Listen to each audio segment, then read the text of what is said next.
In this video, I will show you how I edit and produce these premium cockpit interior photos for clients. You'll see how I approach this photo, the methods that I use, along with insider tips explaining how I get that perfect shot before I even open Photoshop. This information seems to be incredibly gatekept. I have not seen a single video on YouTube explaining the workflow behind private aviation photography, but this stuff is everywhere. Either it's an untapped niche or it's gatekept. Regardless, I'm going to show you how to do it. So this is the original shot, the OG shot that came right out of the camera. As you can see, it's already adequate. You know, it looks like a deliverable almost, even though the avionics are off. That's all right. We'll fix all of that. There's just a few things in this shot that we don't really want. Namely, this little line over here. We want all of this to just be an even white. We want it to all look like even light. So this is very easy to fix. This little checklist up here, we can move that easily. Another thing that I tried to fix when I shot, see this headset over here? It's sitting on this little bracket right here. And I wanted to do the same with this headset, but it was too thick up top to sit on that bracket. So I'm just leaving it on the yoke, but that's fine. No problem. So yeah, this is what we're starting out with. I would say let's just get the easy stuff over with first. So what I'm going to do is just make a new layer, and we're going to grab our brush tool. And since we want all of this to be the same color white, we're going to make the hardness 0 on this. Actually, we don't even need to do all that. We can bring it in pretty tight. We're going to hit Alt, click that white right there, and we're just going to paint in that little part right there. Maybe some down here as well. You can see you can't even really notice. Go over here, do the same thing. Just even it all up. It makes it look a little bit more professional. We can take the saturation out of there if it becomes a problem, but I don't really think it will.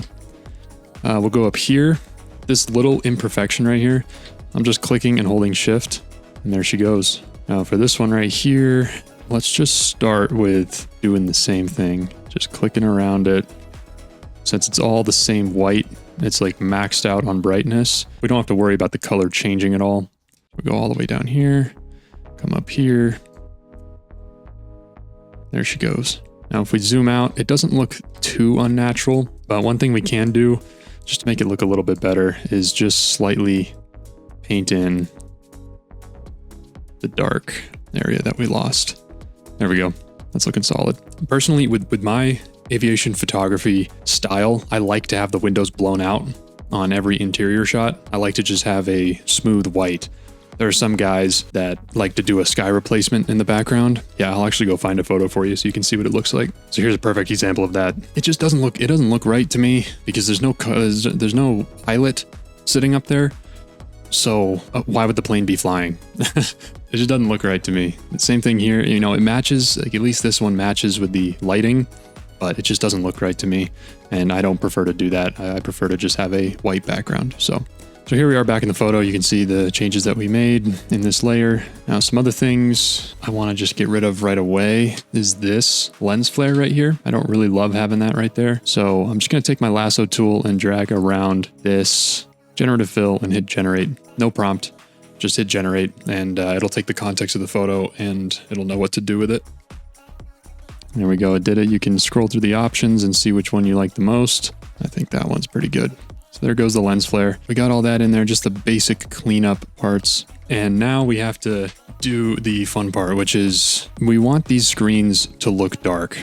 If we're doing the no avionics, if we're delivering a photo without the avionics on, then we still want to go in here and clean up this blue and make these screens look a little bit darker. So the way we're going to do that is we're going to go adjustments, hue saturation. We're going to go to our blues and just bring them down to nothing. That's how we'll get rid of the blues. As you can see, the entire image is now has no blue in it and it doesn't look quite right. Luckily, the hue and saturation already adds a mask for you. So we'll hit Control-I on this mask, and now we can actually go in here and select this whole area and just choose the parts that we want to have no saturation in there. So we'll take our lasso tool, and it does not need to be perfect what you end up doing with this because we can just go in and fix it up. So I'm just going to click around here. There we go. We have that. We'll hit make sure white is on the bottom here, and then you just hit the delete key, just like that. As you can see, it gets some of the yolk in there. So what we'll do is grab our brush, make sure black is the one that we're painting with. And now we can just go around clicking and hitting Shift so that we just get a straight line.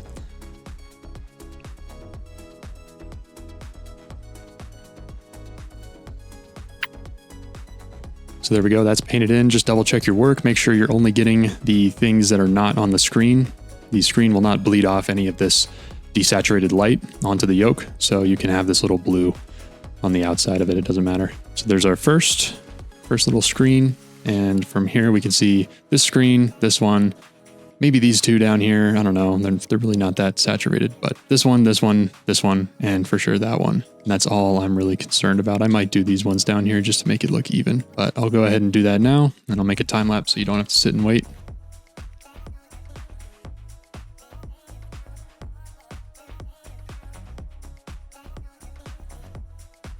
Alrighty, now that we're done with that, we can go ahead and check our work. It's looking pretty solid. I did get these down here, the FMS displays, but as you can see, the saturation is not too bad in those, so nothing really happened. But as you can see, this looks way cleaner already. We don't want that dark blue showing in on a final product, so that looks really good right there. Now what I want to do, since this white is still coming in and these reflections are pretty harsh, I want to minimize that. And the way I'm going to do that is create a new layer. I'm going to go over to the paint bucket tool, hit X, make sure black is on top. And now what I want to do with this is all you do is right click, you hit add mask to selection. That selects everything that is within this mask. Then you go up here and you just click this button down here and it'll create a mask that now puts the dark screens on the top like that. So what we can do here, since it's very dark, you can see the selections actually look pretty good. This actually puts it in a good light to make sure that you got everything properly. Just bring the opacity down a little bit. I would say like 60, maybe 70%, something like that. Still keep that darkness in there and make your eyes kind of go to this area, but you don't want to be blinded by all the reflections in the shot. So that is looking good. So one thing I also noticed is we can go in and do the same just for the black part for these little buttons up here, just to make sure it all looks even. So I'm going to go ahead and do that real quick. All right, that's looking much better already. We got those dialed in and looking nice. And this is everything. That's the beginning with all the saturation. You can see it just makes the biggest difference in the world. Even if we didn't have the saturation in there, it wouldn't look good. So that's why you got to do both of those. Now what we'll go into next is actually putting in Avionics on this plane. The pilot was away, so I didn't really want to touch the plane and turn on the Avionics myself. So that's why it's all off. But all you need to do is grab a photo or something of these kinds of Avionics, which these are called Proline 21 Avionics. And we'll need the FMS as well, and we'll need the ESIS display. That's just an extra standby display.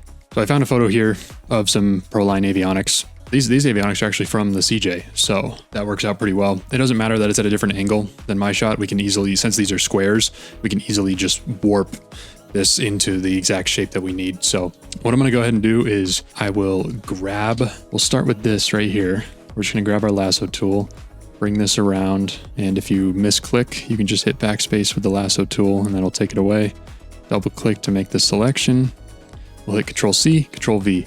We'll turn off this original layer. So now we just have what we grabbed out of that. So we'll grab this. This one goes on the left side here. And as you can see, it almost fits pretty well already. But if we were to deliver this, it would look stupid. So we'll adjust it as need be. So I'll show you how to do that. We go up to Edit up here. Make sure this layer is selected down here. Transform, and we'll go to Perspective.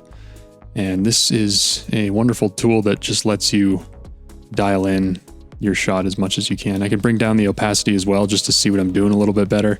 And we just need to scale it down a little bit. Just get the rough outline right away. This can come in a little bit more. We do want it to look as accurate as possible just so no one really notices that the Avionics actually don't exist or they're not on. And that's looking pretty good. I think that looks solid.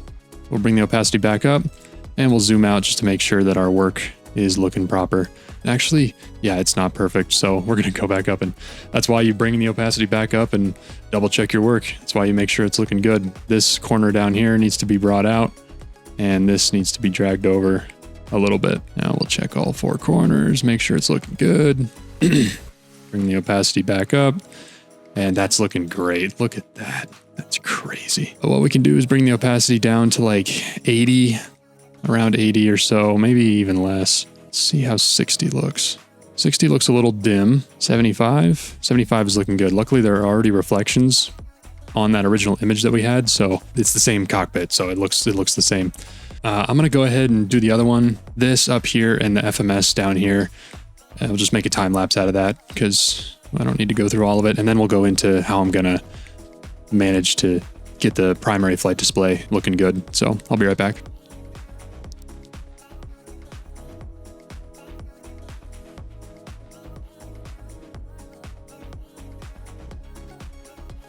All right, that's looking good.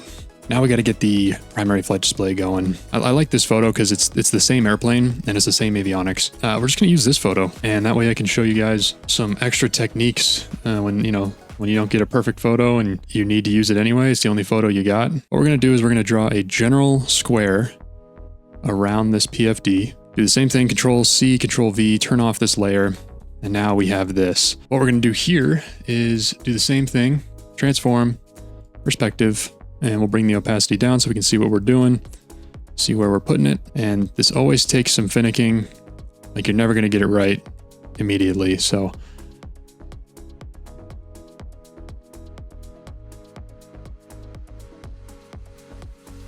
okay, I think that's looking pretty good right there.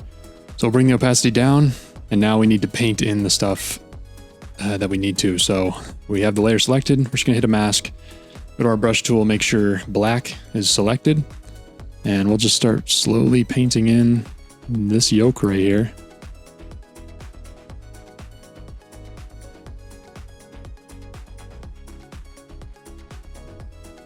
All right, now that we're all done with that, I think that's looking pretty good. We could even just get that out of there. Yeah, that looks way better looking like that. Yeah, since there's this other yoke in here, it's really not a huge deal because we have a solid orange background behind it. We'll go on the original layer and we'll get our brush tool as well. We'll hit Alt and just click that orange right there. We'll zoom ourselves in and we can just literally paint this in, no problem. And we don't have to worry because we already painted out the yoke. So you can bleed over it, no problem. And it won't actually show up in the image. So make sure this line is straight down here. You want that looking good. And then just paint this right up here. I think that's really all we need to do. There's still a little bit of yoke left right there, but I don't care. That looks great. Look at that. That's just so beautiful. All right, we got that done. I'm gonna go ahead and do the other one and time lapse it so you don't have to sit and wait. I'll be right back.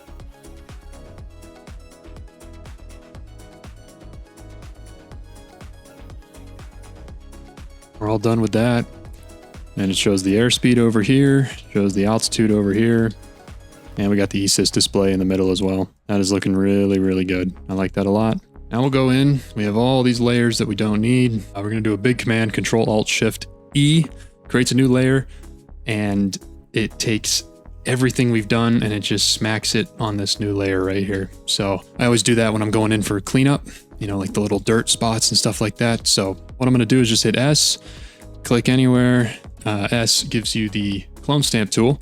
So it's just a quick, easy way, and it's easy on your computer. Doesn't really mess it up too much. And make sure it's feathered as well. And that way you won't get any splotches that you don't. Okay, well, there are splotches. So take out some of those. Go back to S. Click, click. And we'll just click around until it's looking the way that we want it to.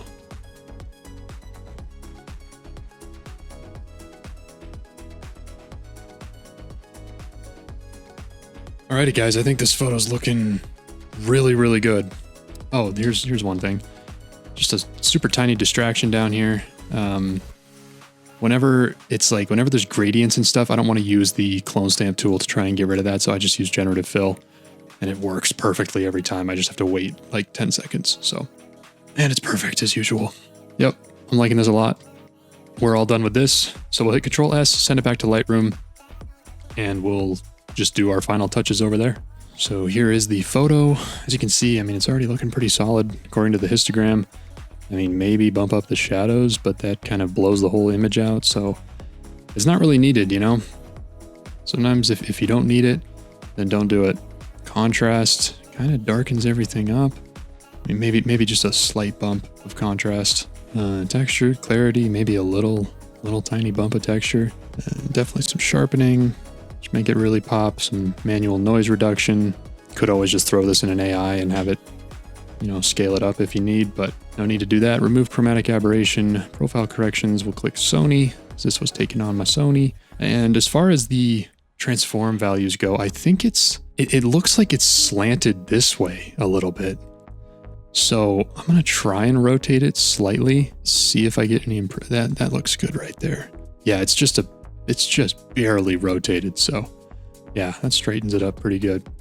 You can see these bumps that I'm doing, it really doesn't make a huge difference, just makes it look a little bit more professional. So with these shots, you just want the initial photo to be incredible already. And that's where these photos really start to shine, is when those original photos already look good. You know, make sure it's an overcast day whenever you're taking photos. If you're in a pinch and you got to get a photo immediately, just take the photo. So here's a photo that I took recently. I thought it was good when I originally took it, but compared to this last shot, it doesn't hold a candle to it. And it's because the sun was like right here and it's just blasting everything in here. So I have to crank up the exposure just to get the inside, and that blows out the outside even more. Like this middle window right here, you can't even tell, you can't even see the window frame. Yeah, I mean, this is a good shot, you know, it'll do, but it's just nothing compared to this. It just doesn't hold a candle to it. Now the sun outside is sometimes a good thing. For example, this shot right here, I really like this shot. I think it's clean, and the sun was poking in from over here. You can see the shadows are coming from here, so the sun was like right there or something, but this photo turned out pretty well. So it's just a matter of like the cockpit, you want as controlled of an environment as possible, because you want everything detailed. You want it all detailed. Having the sun be blocked by the clouds and using the clouds as a diffuser just completely changed the game on this shot right here. Yeah, that's the photo. Appreciate you guys watching. Like, comment, and subscribe, please. I'm a brand new channel, and I would love to see if you guys are enjoying this content. If you think it's good content, I don't see this stuff anywhere else on YouTube, and I think everyone's just gatekeeping it because they don't want competition. But competition's fun, and who cares? This is useful information that I want all of you guys to have. So thank you very much for watching, and I will see you guys in the next video.